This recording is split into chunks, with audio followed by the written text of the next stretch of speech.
नमस्कार दोस्तों, एसएफएम पौराणिक कथा में आपका स्वागत है। आज हम आपको सुनाने जा रहे हैं सूर्यदेव की व्रत कथा। आइए चलिए सुनते हैं सूर्यदेव की व्रत कथा। सालों साल पहले एक बुढ़िया सूर्यदेव की भक्ति में लीन रहती थी। वो हर रविवार को सुबह स्नान करके आंगन में अपने गोबर को अच्छी तरह से लगाती थी, अच्छी तरह से लिपाई करती थी और तब जाके सूर्यदेव की पूजा करती थी। फिर सूर्यदेव के लिए व्रत रखकर शाम को उन्हें भोग लगाने के बाद ही भोजन करती थी। उस बुढ़िया की भक्ति भावना से काफी प्रसन्न थे सूर्यदेव और भगवान की कृपा से उस बुढ़िया को किसी तरह की कोई परेशानी नहीं होती थी। उस बुढ़िया की खुशी और संपन्नता को देखकर उसके पड़ोसियों को जलन होने लगी थी। वह बुढ़िया अपनी पड़ोसन के आंगन में बंधी गाय के गोबर से ही आंगन लिपा करती थी। पड़ोसन ने जलन के मारे एक दिन गाय को आंगन की जगह अपने घर के अंदर बांध लिया।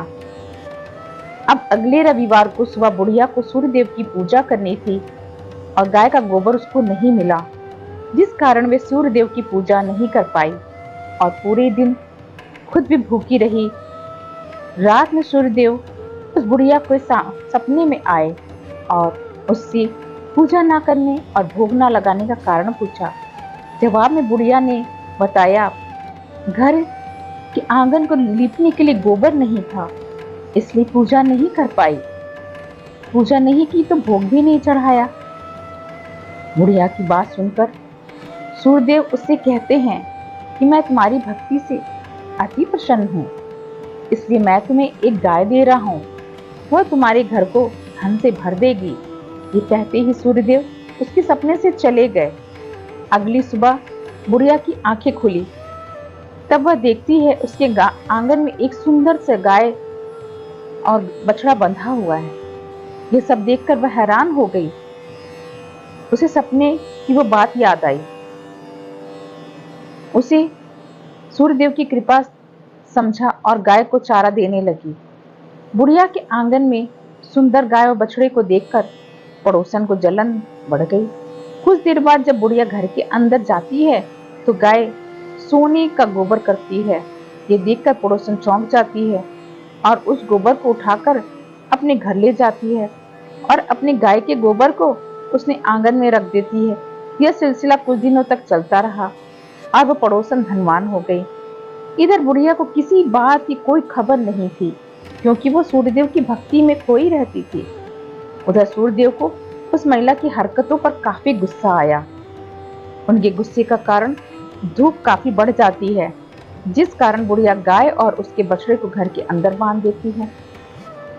उसी रात आंधी चलने लगती है, इसलिए वह गाय और बछड़े को आंगन में नहीं निकालती। रात भर गाय के अंदर ही बंधी रही। सुबह जैसे ही बुढ़िया की नींद खुलती है तो वह सोने का गोबर देखकर हैरान हो जाती है। उस दिन के बाद से वो रोजाना गाय को घर के अंदर ही बांधने लगी। गाय के सोने की गोबर से बुढ़िया धनवान हो गई, जिसे देखकर पड़ोसन और जलने लगी। पड़ोसन के जलने के मारे सोने का गोबर देने वाली गाय के बारे में उस नगर के राजा को बता दिया। राजा को जैसे ही सोने का गोबर देने वाली गाय का पता चला तो उन्होंने तुरंत सैनिकों को भेजकर उसे महल में लाने के लिए कहा। जब सैनिक बुढ़िया के घर पहुंचते हैं तब वह सूर्यदेव को भोग लगाकर फिर भोजन करने के लिए निवाला उठाने ही जा रही थी। तभी सैनिक गाय और बछड़े को रस्सी खोलकर अपने साथ ले जाते हैं। बुढ़िया उनसे गाय और बछड़े को ना ले जाने की प्रार्थना करती है, लेकिन राजा के सैनिक बुढ़िया की एक नहीं सुनते। कुछ ही देर में सैनिक गाय को राजा के पास ले जाते हैं। राजा गाय की सुंदरता को देखकर बहुत ही खुश होते हैं और उसे अपने ही पास रख लेते हैं।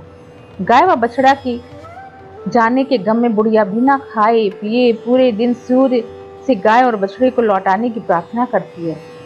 इधर दूसरे दिन सुबह राजा सोने का गोबर देखकर हैरान हो जाता है। तो बुढ़िया भूखी प्यासी सूर्यदेव की प्रार्थना में लगी रहती है। बुढ़िया की तकलीफ देखकर सूर्यदेव अगली रात राजा के सपने में आकर कहते हैं, अगर तुमने इस गाय और बछड़े को नहीं लौटाया तो मैं तुम्हारे राज्य में संकट आ जाएगा, तुम्हारी धन संपत्ति नष्ट हो जाएगी। सूर्यदेव की बात सुनकर राजा की नींद टूट जाती है। दूसरे दिन सुबह वो बुढ़िया को गाय और बछड़ा लौटा देते हैं, साथ ही उसे कुछ धन भी देते हैं और उसकी पड़ोसन को सजा देते हैं। सूर्यदेव की इस चमत्कारी गाय और बुढ़िया पर उसकी कृपा को देखकर राजा पूरे नगर के लोगों को हर रविवार सूर्यदेव की पूजा करने का व्रत रखने के लिए कहते हैं। तभी से रविवार के व्रत का चलन शुरू हुआ और राजा के पूरे राज्य में खुशियां ही खुशियां छा गई। इस तरह सूर्य की पूजा करने वालों के जीवन में कभी भी कोई समस्या नहीं होती है। सच बात तो यह है, सच्चे दिल और सच्चे मन और सच्चे लगन से की हुई कोई भी प्रार्थना ईश्वर जरूर कबूल करता है और उसका फल हमें जो अवश्य ही दिखाई देता है। उम्मीद करते हैं आपको ये कथा बहुत ही रोचक और अच्छी लगी होगी। आगे भी सुनते रहिए हमारी कहानियाँ। तब तक के लिए धन्यवाद।